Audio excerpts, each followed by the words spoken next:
गांव के बाहर एक पुराना घर खड़ा था। हर रात बिना किसी के छुए उसके दरवाजे अपने आप खुल जाते थे। गांव वाले डरे हुए थे। वे जानते थे कि ये कोई सामान्य बात नहीं थी। रात के अंधेरे में जब पूरा गांव सो जाता था, तब उस घर से अजीब आवाजें आती थीं। कभी किसी के चलने की आवाज, कभी फुसफुसाहट, और कभी-कभी तो ऐसा लगता था जैसे कोई रो रहा हो। गांव के बुजुर्ग कहते थे कि ये घर श्रापित है। उन्होंने कई बार देखा था कि रात में दरवाजे अपने आप खुलते हैं, जैसे कोई अदृश्य हाथ उन्हें धकेल रहा हो। महीनों तक ये सिलसिला चलता रहा। गांव वाले परेशान हो गए थे। बच्चे डर के मारे रात में घर से बाहर नहीं निकलते थे। बड़े लोग भी उस घर के पास से गुजरने से खतराते थे। आखिरकार गांव के मुखिया ने फैसला किया कि इस समस्या का कोई समाधान निकालना होगा। उन्होंने शहर से एक तांत्रिक को बुलाया। ये आदमी काले कपड़े पहनता था और उसकी आंखों में एक अजीब सी चमक थी। वो अपने साथ कई सारी अजीब चीजें लेकर आया था। मोमबत्तियां, धूप, कुछ पुराने मंत्र की किताबें और एक बड़ा सा काला बैग जिसमें न जाने क्या था। तांत्रिक ने गांव वालों से कहा कि वो इस समस्या को हल कर देगा। उसने दावा किया कि वो आत्माओं को भगाने में माहिर है। गांव वाले राहत की सांस लेकर उसका इंतजार करने लगे, लेकिन वे नहीं जानते थे कि ये आदमी वास्तव में क्या करने वाला था। उस रात तांत्रिक उस पुराने घर में गया। उसने अपना सामान फैलाया और एक अजीब सा चक्र बनाया। फिर उसने मोमबत्तियां जलाईं और कुछ अजीब से मंत्र पढ़ने शुरू किए। लेकिन ये मंत्र आत्माओं को भगाने के लिए नहीं थे। ये मंत्र उन्हें बुलाने के लिए थे। जैसे जैसे रात गहराती गई, घर के अंदर का माहौल और भी डरावना होता गया। हवा में एक अजीब सी ठंडक थी। तांत्रिक के मंत्रों की आवाज तेज होती जा रही थी। अचानक घर के सभी दरवाजे एक साथ खुल गए। ये पहले कभी नहीं हुआ था। तांत्रिक मुस्कुराया। उसकी योजना काम कर रही थी। वो जानता था कि वो कुछ बहुत खतरनाक कर रहा है, लेकिन उसे इसकी परवाह नहीं थी। वो शक्ति चाहता था और इसके लिए वो कुछ भी करने को तैयार था।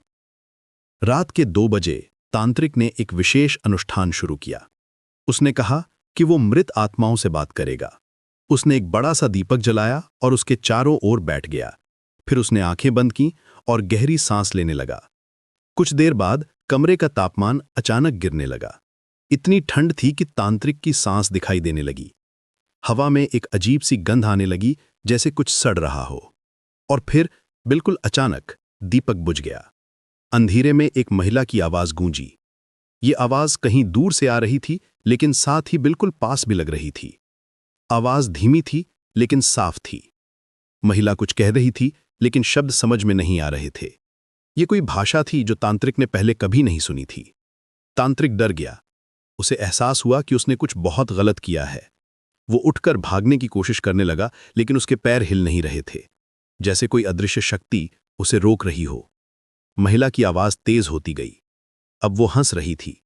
यह हंसी इतनी डरावनी थी कि तांत्रिक के रोंगटे खड़े हो गए। उसे लगा जैसे कोई उसकी आत्मा को निकाल रहा हो।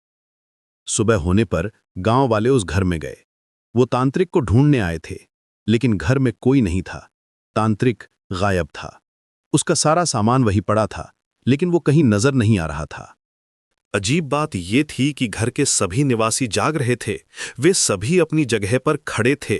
आंखें खुली थीं, लेकिन वे बोल नहीं पा रहे थे।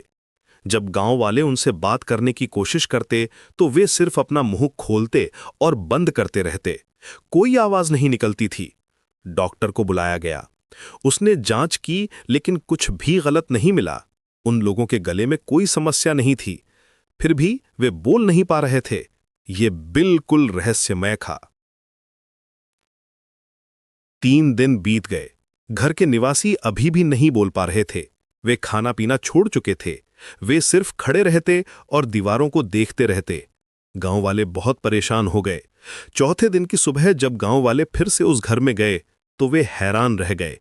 घर बिल्कुल खाली था। सभी निवासी गायब हो गए थे। कोई नहीं जानता था कि वे कहां गए। लेकिन सबसे डरावनी बात यह थी कि घर से अभी भी आवाज आ रही थी। वही महिला की आवाज जो उस रात सुनाई दी थी। वह कह रही थी कि अब यह घर उसका है। वह कह रही थी कि जो भी इस घर में आएगा वो यहीं रह जाएगा। गांव वालों ने फैसला किया कि वे उस घर के पास कभी नहीं जाएंगे। उन्होंने उस रास्ते को बंद कर दिया। लेकिन आज भी जब रात होती है तो उस घर से आवाजें आती हैं, दरवाजे अभी भी अपने आप खुलते हैं, और कभी-कभी जब हवा बिल्कुल शांत होती है तो गांव वाले उस महिला की हंसी सुन सकते हैं। वह अभी भी वहां है, अपने नए घर में नए मेहमानों का इंतजार कर रही है।